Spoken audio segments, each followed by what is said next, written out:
In this video, we're going to discuss limits of known functions and infinite limits.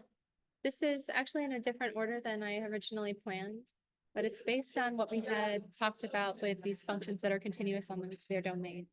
So I think it makes sense to talk about these next because we raised some interesting questions about how to compute these infinite limits when we saw them with these particular functions over here.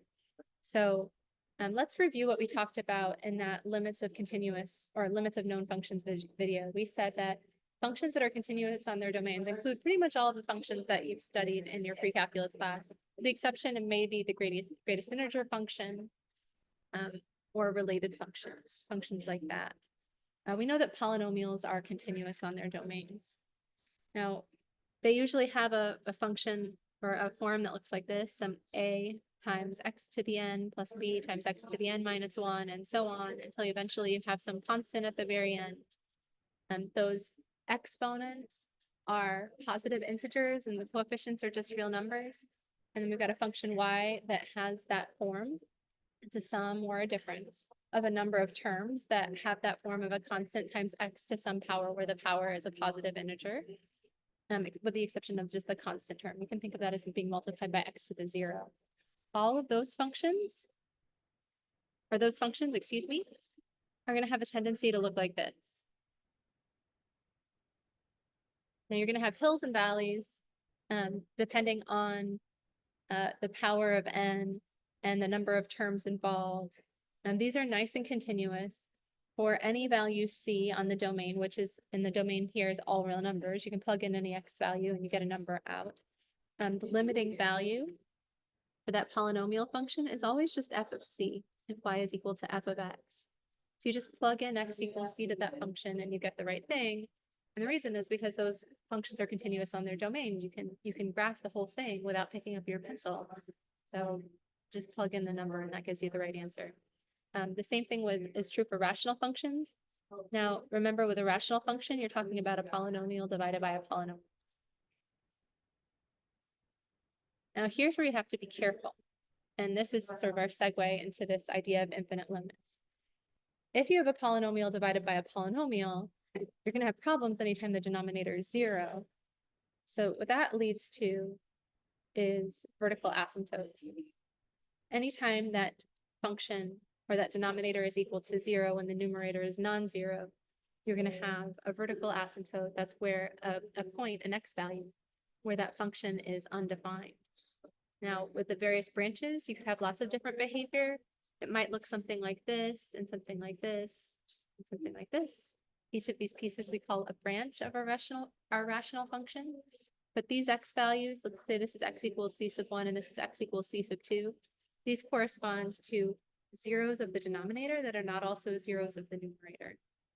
If you end up dividing by 0 when you plug in that number, well, that function or that value is not in the domain, but as long as you realize that you're dealing with a rational function, if you can plug in that value and the denominator is non-zero, well, then that works, and you just get the value of the function there. So if we're approaching x equals c and c is in the domain of the function, which means the answer actually makes sense. The y value is exactly what you would expect.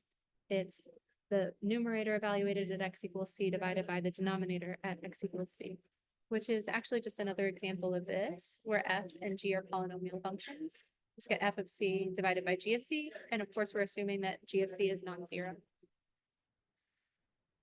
And now for radical functions and functions with rational exponents, the graphs have a tendency to look like this. That's a square root function, and here's a cube root function, ish, approximately. And then you have various variations on that theme. If you can plug in the x value to that function and it makes sense, then that's the answer. When you compute the limit as x approaches c of square root of x, you just get the square root of c, because the y values are going to give you just the right thing, provided that c is in the domain. If we're talking about a negative number, you can't take the square root of -1, not in the real number system.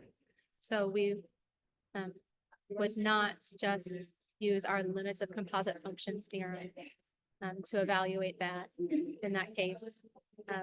But if you can't plug in C and you get a real valued answer, just plug in C and that's totally fine. The same thing is true over here.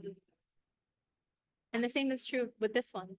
Now, this is the example from the last video. I said, I don't even know what this looks like, but I know that this function 2x squared plus 7 is continuous. And I know that the cube root function is continuous. And my theorem says that if this function is continuous and this function is continuous, I can just pull the limit inside, evaluate the limit of the inside, plug that into the outside and get the right answer. Or and alternatively, just think, you know, if I plug in x equals 2 to this function, do I get an answer that makes sense? I do. And so that's the answer. Now, if we want to, we can look at this limit graphically. Let's look at it graphically on desmos.com.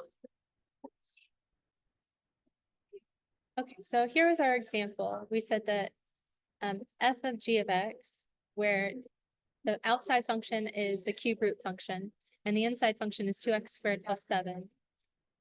We said that that was an example of our limits of composite functions. So we were interested in taking the limit of f of g of x, so that's the cube root of 2x squared plus 7, as x approached 2. So let's, actually, I think I want to graph y or x equals 2 as well. So our outside function is this cube root function. It just looks like that, very simple. And that function is continuous on its domain. Then we have this function, 2x squared plus 7. We know that that's just a parabola. It's shifted 7 units up. We multiplied it by a factor of 2, so we stretched it vertically by a factor of 2. That function's continuous. And so we can plug in x equals 2 to the inside function and evaluate at the outside function, and that should give us the right answer. And this is what that function looks like. Now, when I see this function, the cube root of 2x squared plus 7, I have no idea what this looks like. I just know I'm taking the cube root of a real number, and I know that the cube root of a real number is always a real number. So I can compute that limit algebraically by just plugging in 2 without having any sense of what the graph looks like. But this turns out to be what the graph looks like because of the form of that inside function in the form of the outside function. Notice also that I use this 1/3 power instead of the cube root because I actually don't know how to enter the cube root on desmos.com. They have a square root button, but not a cube root button. Maybe they have it over here. I don't see it. But we know that the cube root is, whoops, get rid of that. We know that the cube root is the same as the 1/3 power, so we just rewrote it as a 1/3 power. Now, I'm interested in the value of this function near x equals 2. So let's draw a vertical line. The solution, or the limiting value, is that function at x equals 2 because the function's continuous. So we just plug in x equals 2, and it looks like the answer is approximately 2.466. I also wanted to type that answer in for our y value. Y is 15 raised to the 1/3. If we plug in x equals 2, we get 15 to the expression inside and raise it to the 1/3. And you can see that when x is equal to 2, y is equal to y 15 to the 1/3 power. But if we didn't have that on the graph, we'd just say, okay, as x approaches 2 from the left and the right, what do the y values approach? And it approaches this value. And we say, what's that value? It's like 2.5-ish. We want to find the exact value. We just plug it in, and it turns out to be about 2.466. So now you can see. But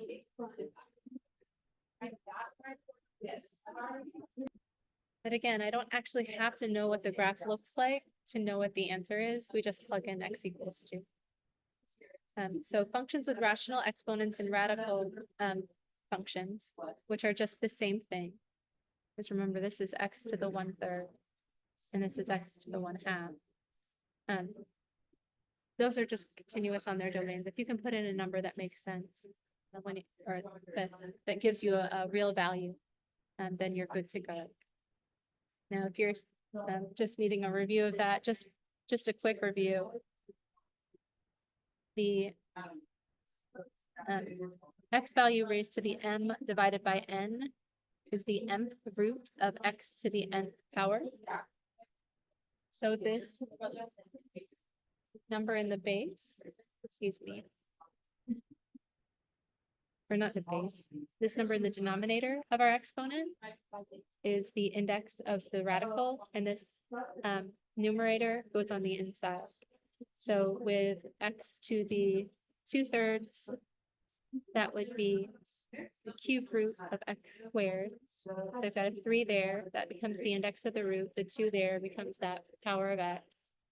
Here I'm taking a real number between 0 and infinity, which is just x squared. I'm taking the cube root of it. It's totally fine, that's going to be continuous everywhere. Now if I had x to the 3/2 instead, well, this is a 2, so that's an implied 2, taking a square root, and then an x cubed inside. Now, normally with that, we don't write this. For a square root, that's the only one where it's implied. But for other numbers in the denominator, numbers other than 2, we don't write that, or we would write that number there. So x to the 3/4, for example, would be the 4th root of x cubed. Anyway, if I'm looking at this, you're thinking, okay, well, what's the domain of a function like this? Well, if I take x and I cube it, and x is any real number, I can get any number between negative infinity and infinity, right? Take a negative number and you cube it, it's still negative. Take a positive number and you cube it, it's positive. Everything's going to be sort of what you would expect. But remember, we can't take the square root of negative numbers, not in the real number system. We can in the complex number system, but that's not our concern in this class. So here, we're going to take the limit, or if we take the limit as x approaches c of the square root of x cubed, we're going to get the square root of c cubed as long as, let's say, provided c is greater than or equal to 0. Because if c is greater than or equal to 0, then c cubed is greater than or equal to 0, and I can take the square root of a number that's greater than or equal to 0. The graph looks like that. If we plugged in, say, c equals -1, we have -1 cubed. That's going to be -1, and we take the square root of -1, we get I in the complex number system. That's fine if we're dealing with complex numbers, but in calculus, real calculus 1, 2, and 3, we tend to talk about real valued functions of a real variable. So the implied domain here is that x would have to be greater than or equal to 0. And then as long as x is greater than or equal to 0, we can plug in that value of c and we get the right thing. So in general, if you've got x to the m over n, the limit as x approaches c of this is going to be c to the m divided by m. So let's say when m is, say, even, when m is odd, and we're going to get c to the, oops, maybe I'm making a mistake here. Let's just say c to the n over m when this is a real number. And then that will be a real number as long as c is greater than or equal to 0 when m is even. And if m is odd, then c can be any real number. Okay, so these are functions that are continuous on their domains. If you can plug in the number and you get an answer that makes sense in the real number system, go ahead and do that. The same is true with trig functions, inverse trig functions, exponential functions, and logarithmic functions. Let's look at a couple of inverse trig functions. The inverse sine function looks like this. So we write y equals arc sine of x, or sometimes you'll see it written this way. That's not 1 divided by sine of x. That is the inverse sine of x.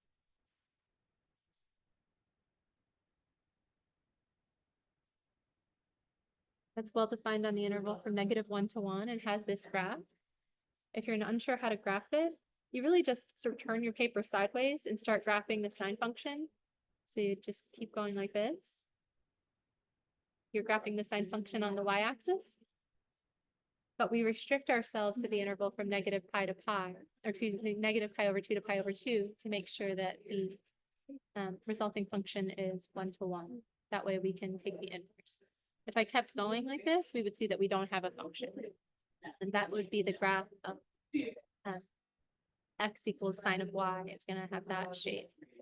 So we only want the part of it where x is, or where the y values are in the interval between negative pi over 2 and pi over 2.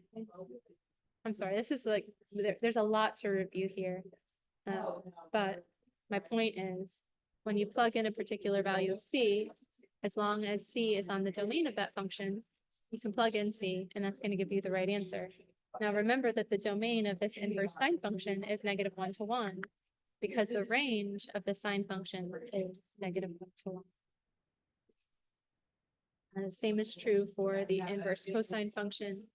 Since the range of the cosine function is negative 1 to 1, the domain of the inverse cosine function or arc cosine function is a negative 1 to 1. So as long as you're plugging in a value that's between negative 1 and 1 here, you're good to go. You can just plug in that value and get the right answer. And that might need a little bit more review. And we will review that later in the course when we talk about the derivative of these functions, which just deal with the instantaneous rate of change of the functions, slopes of tangent. Exponential functions are continuous in their domains. Exponential functions have a tendency to look like that, or like that. And of course, we can stretch them and shrink them and move them up and down and left and right and do all the things that we would typically do with a function. These are functions of the form y equals a to the x, where a is not equal to 1. Now, those are functions that are continuous on their domain. So if c is a finite number, plug in c, and you get the right answer. That's the value of the limit. And logarithmic functions are similar.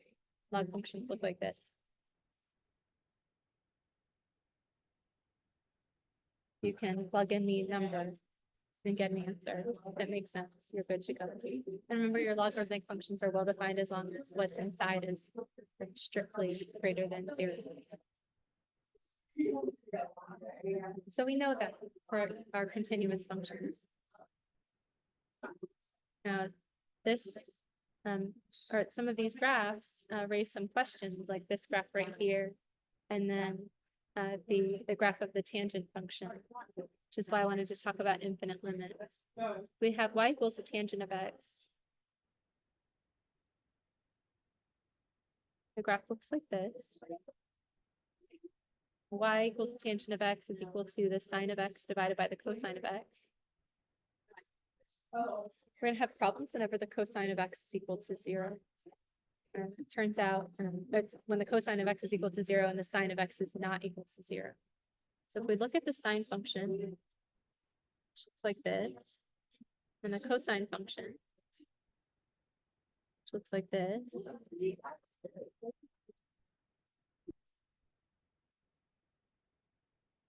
and we can use these two graphs to graph the tangent function. Now, we're going to have problems when the cosine is 0, and the cosine is 0 at all of the odd multiples of pi over 2. So cosine looks like this, and sine looks like this. All the interesting things on the sine function and the cosine function happen at 1/4 of the period. So we start at 0, and then at 1/4 of the period later, we're at our max for sine. Then 1/4 of the period later, we're at 0. And then 1/4 of the period after that, we're at our min.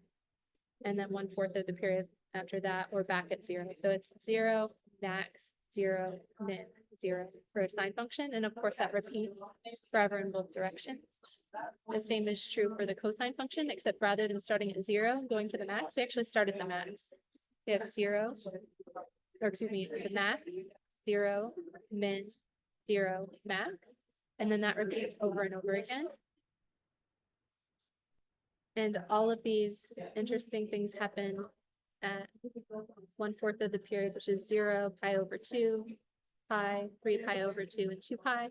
And those correspond to the quadrantal angles if we're looking at sort of triangles in the xy plane and various quadrants. So here's 0, pi over 2, pi, 3 pi over 2, and then 2 pi, provided that we're going around in circles kind of like that. Okay, so we know that this function is undefined whenever cosine is 0 and sine is non-zero. And we can tell just from the picture that when cosine is 0, here and here, our sine functions are going to be at their max and minimum values. So we're going to have either 1 divided by 0 or -1 divided by 0 if we plugged in x equals pi over 2 or 3 pi over 2 or any of the other odd multiples of pi over 2. So we're going to have asymptotes there. Set x equals -pi over 2. Set x equals +pi over 2. Since x equals 3 pi over 2. And then 5 pi over 2. And you might say, how do I know that there are asymptotes there? Well, we'll think about what happens to those numbers as our y values on the graph cosine approach 0 from the left and the right. And then we'll think about what happens to these numbers in this quotient when our cosine function values approach 0 from the left and from the right again. It looks like from above and below the x-axis, but again, we're thinking about the y values on that graph. So hold on just a second. Okay. So let's plot some points. Whenever sine is 0 and the denominator is non-zero, we're going to have 0 divided by a number, which is just 0. And we know that sine is 0 at all of the multiples of pi. So 0, pi, 2 pi, 3 pi, 4 pi, and of course, -pi, -2 pi, -3 pi. We can go back and forth in both directions. So at all of those multiples of pi, our tangent function is 0. And then we say to ourselves, okay, well, what happens as we approach, let's say, pi over 2 in this case? Well, I've got a 1 divided by something that's very, very small if we approach x equals pi over 2 from the left. So we're going over here. Let's say I've got 1 divided by 0.0001 or 1 over 1 10,000. Well, 1 over 1 10,000 is 10,000. So that's going to be very large. If this was 1/10, we'd have 1 over 1/10, which would give us 10. This is 1 over 1 100th. We're going to have 1 over 1 100th, which is 100. Then if this is 1 1,000th, we're going to have 1 divided by 1 1,000, which is 1,000. And so as this denominator gets smaller and smaller, we're going to get a number that's larger and larger, and it's going to look like this. Now, if we are approaching from this side, we're going to have very similar behavior, but now the y values, notice they're below the x-axis, so the y values are negative on our cosine function. These x values, or the y values in the numerator for the sine function, are still approaching 1, so we just have a number that's very close to 1. And we're dividing that number that's very close to 1 by a tiny negative number in that case. Well, if that's a tiny negative number, that's just going to change the sign on that. So instead of going to positive infinity, the graph is going to go to negative infinity. And you're going to see that pattern repeat. Over here, I've got a -1 divided by a tiny negative number. Negative divided by a negative is going to be a positive number. And so if I've got a negative divided by a negative here, and we get a positive number, so that as we approach 3 pi over 2 from the right, or excuse me, from the left. And then as we approach x equals 3 pi over 2 from the right, we've got a -1 divided by a tiny positive number. And that's going to be a negative divided by a positive, which gives a negative. So it's something that looks like that. And so you can see that that pattern is going to repeat. We've got the tangent function, which has that behavior. So as we approach x equals an even, or excuse me, an odd multiple of pi over 2, we get positive infinity from one side and negative infinity from the other. And those branches just repeat over and over and over again. Now, the cotangent graph can be handled similarly. Y equals cotangent of x is cosine of x divided by sine of x. Still looking at the same two functions. cosine and sine. But this time, sine is in the denominator. So we're going to have problems every time the sine of x is 0. The sine of x is 0 at all of the multiples of pi. That's 0 pi, pi, 2 pi, 3 pi, and so on. Of course, it continues. And then it continues in the other direction as well, negative pi, negative 2 pi. The corresponding cosine values at the multiples of pi are 1 and negative 1 and 1. So we're taking 1 and we're dividing it by something very small. We're taking negative 1 here and dividing it by something very small. Taking positive 1 here and dividing it by something very small. But that small value might be a small positive number or it might be a small negative number depending on how we're approaching that x-axis. So we get either negative infinity or positive infinity depending on the sign of the values, the SIGN sign of the values in the quotient, the expression in the numerator and the expression in the denominator. So let's look at this one, and I'm just going to look at this for positive values of x, but of course it continues in both directions. We're going to have zeros in the denominator at all the multiples of pi.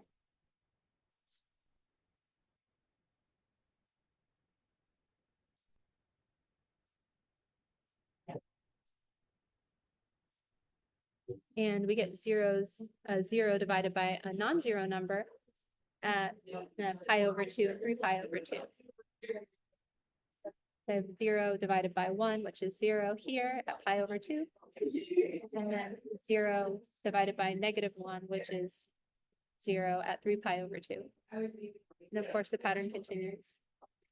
And we say, okay, well, what happens as we approach x equals 0 from the right?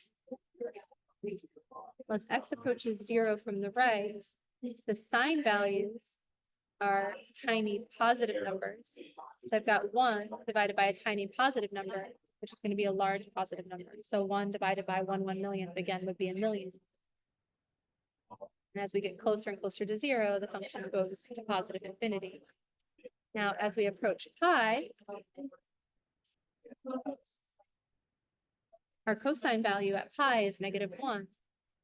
Now, if I'm approaching x equals pi from the left, well, I've got a negative 1 divided by a tiny positive number. Again, you're looking at the y values. Those are very, very small positive numbers because and the y values are positive because we're above the x-axis. And these are positive y's and these are negative y's, right?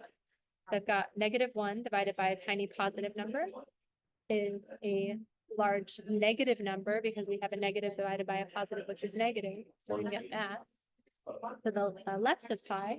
And then as we approach x equals pi from the right, we're going to have a negative 1 divided by a tiny negative number. Just put 1,000 in there. A negative divided by a negative is a positive, and when you divide by a fraction, you multiply by the reciprocal.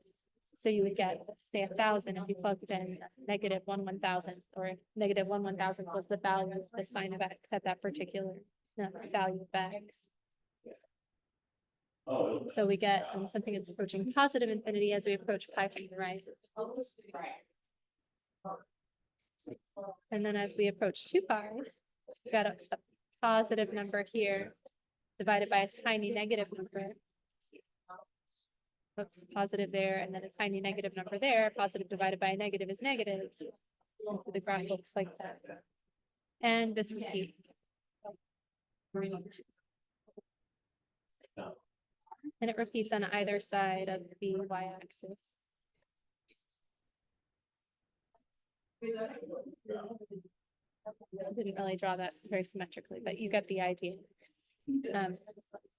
Now for y equals secant of x, which is 1 over cosine of x.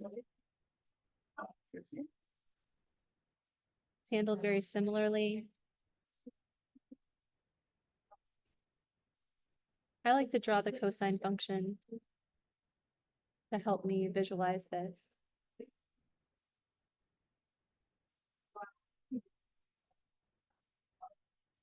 And we're just using the cosine function as a guide to help us graph the secant. So we have a max, then a 0 at pi over 2, and min at pi, and then back to 0 at 3 pi over 2, and then at 2 pi we get a 1. And then this repeats.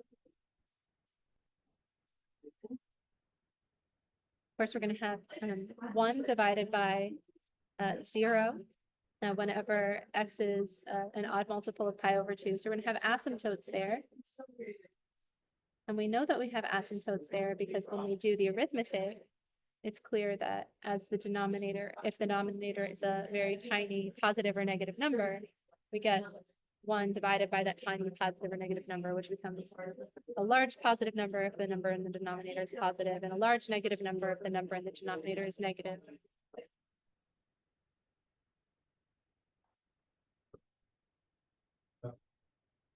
Okay.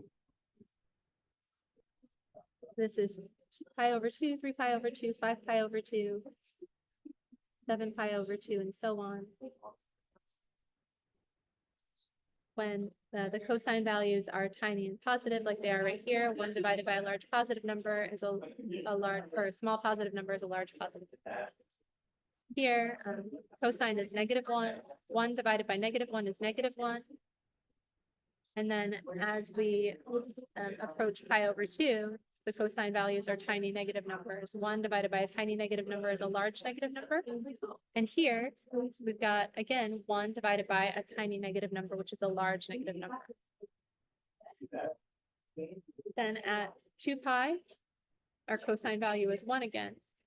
1 divided by 1 is 1, so that points on the secant graph. And then we say, okay, well, what happens as we approach 3 pi over 2 and 5 pi over 2? We've got 1 divided by a tiny positive number here and a tiny positive number there. 1 divided by a tiny positive number is a large positive number.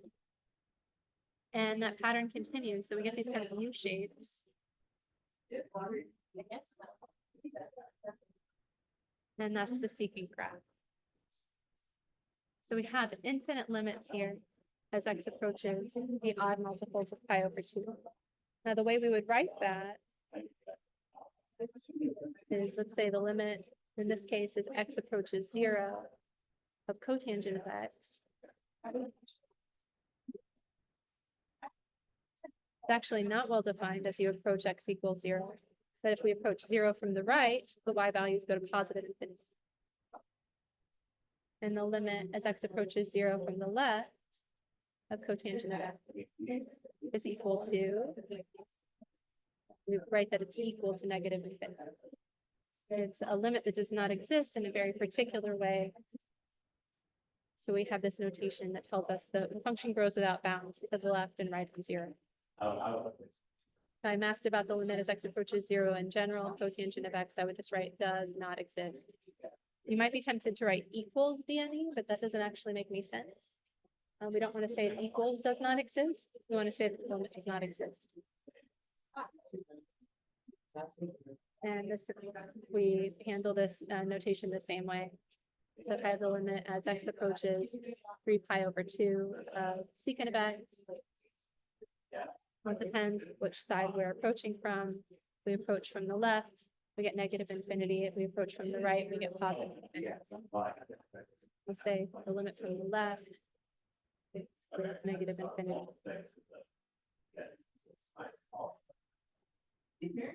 And the limit from the right of secant of x, right of 3 pi over 2 of secant of x is positive. And the limit in general as x approaches 3 pi over 2 of secant of x does not exist because we get different behavior from the left. Okay. So you might be curious about rational functions. Let's look at rational functions.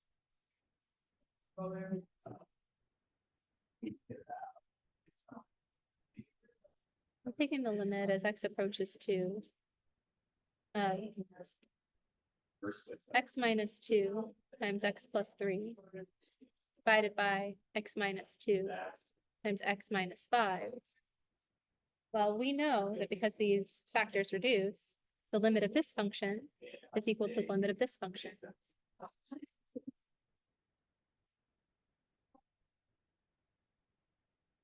Now, the only difference between this function and this function is that this function is undefined at x equals 2, and this function is well defined at x equals 2. If I wanted to know the limit as x approaches 2, I would factor and reduce, and then I just plug in x equals 2 to this. So I've got 5 divided by -3. -5/3 negative 1.67 approximately. Now you might say, well, what does that tell us about the graph? Well, because this function is the same as this function in the vicinity of x equals 2, we know that the graph is going to have a hole in it of x equals 2 and x equals negative 5/3. I'm going to try to draw it to scale.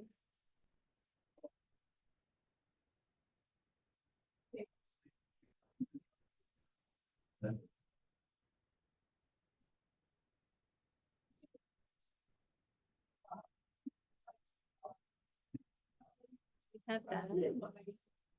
The limit exists. Limit is negative 5/3 as we approach 2 from the left and from the right. But the function's not defined there, so we have an open circle there at x equals 2. Now, another interesting value of x is x equals 5 for this one, because at x equals 5, we'd be dividing by 0.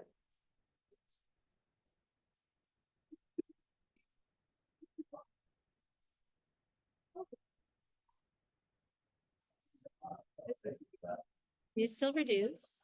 We'd have the limit as x approaches 5 of x plus 3 divided by x minus 5. Well, if x is as x approaches 5, the numerator approaches 8.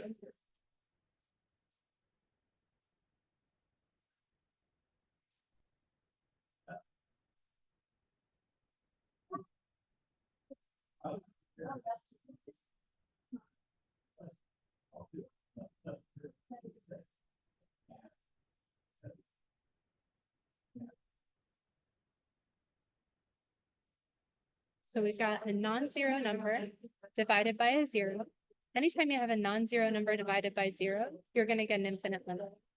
It's going to be either positive infinity or negative infinity, or possibly positive infinity from one side of x equals 5 and negative infinity from the other side of x equals 5.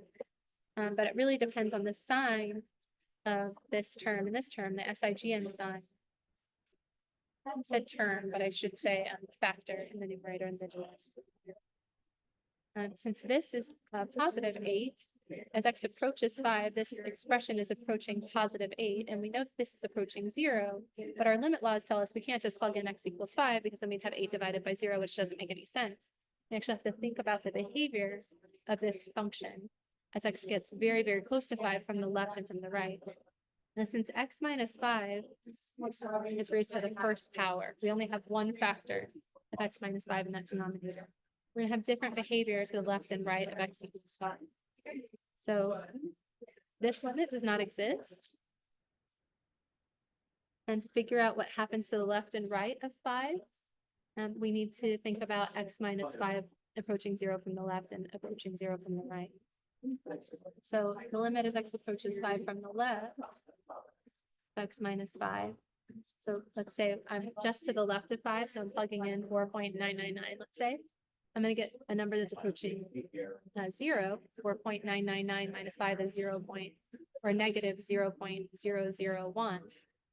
But that's going to be a tiny negative number to the left of 5, because 4.999 minus 5 is negative, right? So I've got 8 divided by a tiny negative number is going to be a large negative number. So the limit as x approaches 5 from the left of the original function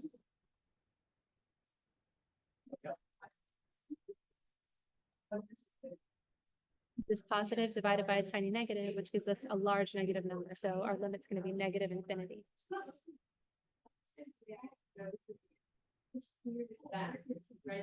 Now, if we approach 5 from the right, we're still going to get 0. But if we're approaching x equals 5 from the right, we get 5.0001. That minus 5 is going to be a tiny positive number, 5 or 0.001. So if I took 8 and I divided it by that 1,000th, I'm going to get 8,000, which is very large. And as this x value gets closer and closer to 5 from the right, that number is going to get closer and closer to 0, but it's always going to be a positive number as we approach 5 from the right. So the limit as x approaches 5 from the right of the original function we're interested in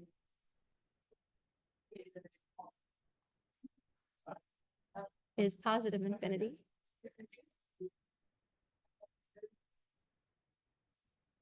Because we've got a positive 8 divided by a tiny positive number, and those reduce.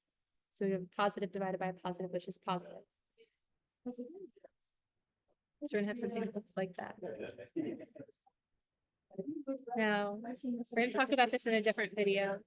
But it turns out that because these exponents are the same, because the degree of the numerator and denominator are the same, this also has what's called a horizontal asymptote. And the equation of the horizontal asymptote is y equals this ratio of the leading coefficients. So we're going to have a horizontal asymptote of 1.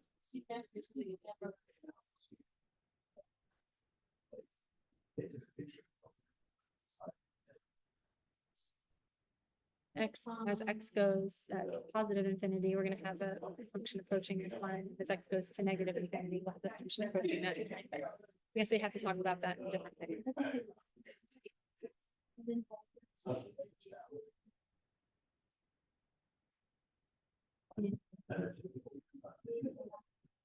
At x equals 0, we're going to get negative 3/5. Probably it looks like it's got a cusp or something, but it's not. It's just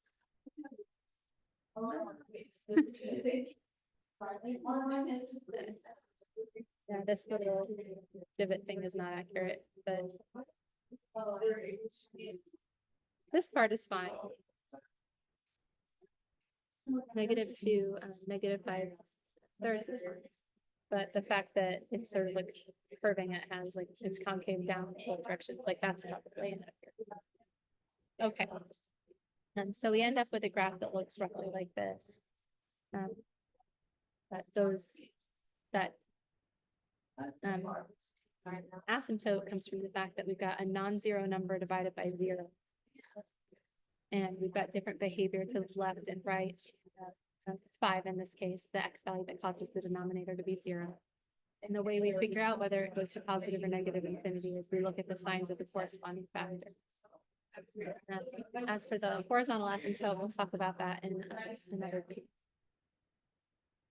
Maybe that's a good segue to that other video.